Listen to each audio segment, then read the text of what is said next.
നമസ്കാരം. ഈ penile prosthesis ഇംപ്ലാന്റിനെ പറ്റി ധാരാളം പേർക്ക് പല സംശയങ്ങളുമുണ്ട്. ഞങ്ങൾ കഴിഞ്ഞ ദിവസവും ഇംപ്ലാന്റ് ചെയ്തിരുന്നു. അടുത്ത ദിവസത്തേക്ക് ഒരു ഇംപ്ലാന്റ് ഷെഡ്യൂൾ ചെയ്തിട്ടുണ്ട്. ഇന്നൊരു പേഷ്യൻ്റ് ഇംപ്ലാന്റിന് വേണ്ടി വന്നു. അടുത്ത മാസത്തേക്ക് അയാൾ ഡിസൈഡ് ചെയ്ത് പോയിട്ടുണ്ട്. അപ്പോൾ ഇംപ്ലാന്റ് ആർക്കാണ് എപ്പോഴാണ് വേണ്ടത് എന്നുള്ളത് വളരെയധികം ചിന്തിച്ചെടുക്കേണ്ട ഒരു തീരുമാനമാണ്. ഇന്നലെ ഇവിടെ വന്ന ഒരു രോഗി മറ്റൊരു സ്ഥലത്ത് പോയിരുന്നു, ഡോക്ടറെ കണ്ടു, ഉദ്ധാരണക്കുറവിന് ഒരാഴ്ച മരുന്ന് കൊടുത്തു. ഒരാഴ്ച നമ്മൾ നോക്കിയപ്പോൾ ലോ ഡോസിൽ മരുന്ന് കൊടുത്തിട്ടുണ്ട്. ആ മരുന്ന് കഴിച്ചിട്ട് അദ്ദേഹത്തിന് വളരെയധികം എഫക്റ്റ് ഒന്നും ഉണ്ടായില്ല. അത് കഴിഞ്ഞ് ചെന്നപ്പോൾ പറഞ്ഞു ബാക്കിയുള്ള ചില പരിശോധനകളും കൂടി ചെയ്യണം. അങ്ങനെയുള്ള പരിശോധനകളൊക്കെ കഴിഞ്ഞപ്പോൾ ഡോക്ടർ പറഞ്ഞു ഒരു കാര്യം ചെയ്യാം, നിങ്ങൾക്ക് പ്രശ്നമുണ്ട് കാര്യമായിട്ട്, അതുകൊണ്ട് ഇംപ്ലാന്റ് ചെയ്യണം, ഇംപ്ലാന്റ് ഓപ്പറേഷനാണ് അതിനുള്ള മാർഗം എന്ന് പറഞ്ഞിട്ട് അതിൻ്റെ കാര്യങ്ങളെല്ലാം വിവരിച്ചു കൊടുത്തു എന്നാണ് രോഗി പറഞ്ഞത്. അപ്പോൾ ഒരു തവണ ഒരാഴ്ചത്തേക്ക് മരുന്ന് കൊടുത്തു. രണ്ടാം തവണ ചെന്നപ്പോൾ ഇംപ്ലാന്റിനെ പറ്റി പറഞ്ഞപ്പോൾ ആ വ്യക്തിക്ക് എന്തുകൊണ്ടോ അതിലൊരു വിശ്വാസം വന്നില്ല, അല്ലെങ്കിൽ ഡോക്ടറോടൊരു നെഗറ്റീവ് ഫീലിംഗ് വന്നു. അതുകൊണ്ട് മറ്റൊരു ഒപ്പീനിയൻ തേടിയാണ് ഇവിടെ വന്നത്.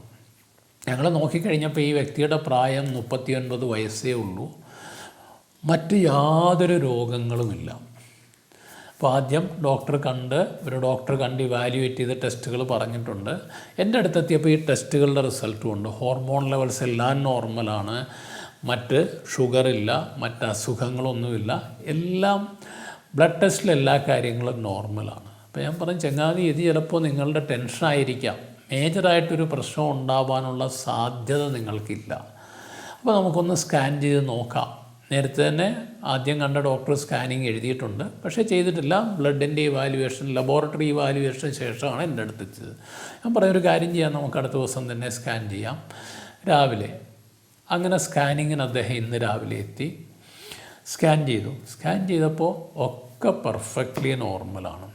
ഈ വ്യക്തിക്ക് ഉള്ള അനുഭവം എന്ന് പറയുന്നത് ടെൻഷൻ മാത്രമായിരുന്നു, മറ്റു കാര്യമായ യാതൊരു പ്രശ്നവുമില്ല. അപ്പോൾ ഈ ടെൻഷനുള്ള ഒരു വ്യക്തിക്ക് ഇംപ്ലാന്റിൻ്റെ ആവശ്യമില്ല. ഒരു ഇംപ്ലാന്റിലേക്ക് പോകുന്നതിന് മുമ്പ് വേണ്ട രീതിയിൽ ഉള്ള എല്ലാ ഇവാലുവേഷനും ചെയ്തതിന് ശേഷം മാത്രം, അത് ഇൻഡിക്കേറ്റഡ് ആണ് എങ്കിൽ മാത്രമേ ഇംപ്ലാന്റ് ഓപ്പറേഷനിലേക്ക് പോകാവുള്ളൂ. അതൊരു ലാസ്റ്റ് ചോയ്സ് ഓഫ് ട്രീറ്റ്മെൻറ്റാണ്. പിന്നെ പലപ്പോഴും ഇംപ്ലാന്റ് ചെയ്യുന്നതിന് മുമ്പ് ഒരു ആഡിക്വേറ്റ് കോഴ്സ് ഓഫ് മെഡിക്കേഷൻ കൊടുത്തു നോക്കേണ്ടതുണ്ട്. ആ മെഡിസിനിലൊന്നും എഫക്റ്റ് ഇല്ല എങ്കിൽ മാത്രമാണ് ഇംപ്ലാന്റിലേക്ക് പോകേണ്ടത്. അതൊരു ലാസ്റ്റ് ചോയ്സ് ആണെന്നുള്ളത് മനസ്സിലാക്കുക. അതിൽ 1-2 ഒപ്പീനിയൻ ചോദിച്ചുകൊണ്ട് യാതൊരു തെറ്റുമില്ല. അപ്പോൾ പെട്ടെന്ന് ചാടിക്കയറി ആൾക്കാർ ഇംപ്ലാന്റിലേക്ക് പോകാതിരിക്കുക. അതിനു മുമ്പ് എല്ലാ പരിശോധനകളും ചെയ്ത് ഇംപ്ലാന്റിനുള്ള ഇൻഡിക്കേഷൻ ഉണ്ടെന്ന് ഉറപ്പുവരുത്തുക ഒന്നാമത്തെ കാര്യം.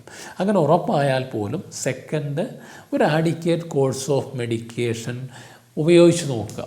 ഇന്ന് തന്നെ ഇംപ്ലാന്റിന് പറഞ്ഞ ഒരു പേഷ്യൻ്റ് എന്ന് പറയുന്നത് കഴിഞ്ഞ 2022 മുതൽ ഇവിടുത്തെ പേഷ്യൻ്റാണ്. അന്ന് മുതൽ ചികിത്സിച്ചിട്ടുണ്ട്.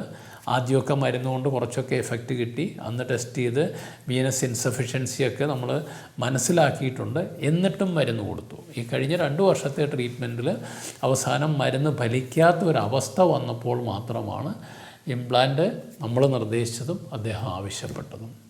അപ്പോൾ ഇംപ്ലാന്റിന് മുമ്പ് എല്ലാ പരിശോധനകളും ചെയ്യുക. ചാടിക്കയറി ഇംപ്ലാന്റ് ചെയ്യാൻ ശ്രമിക്കാതിരിക്കുക. മറ്റൊരു വിഷയവുമായി വീണ്ടും കാണാം.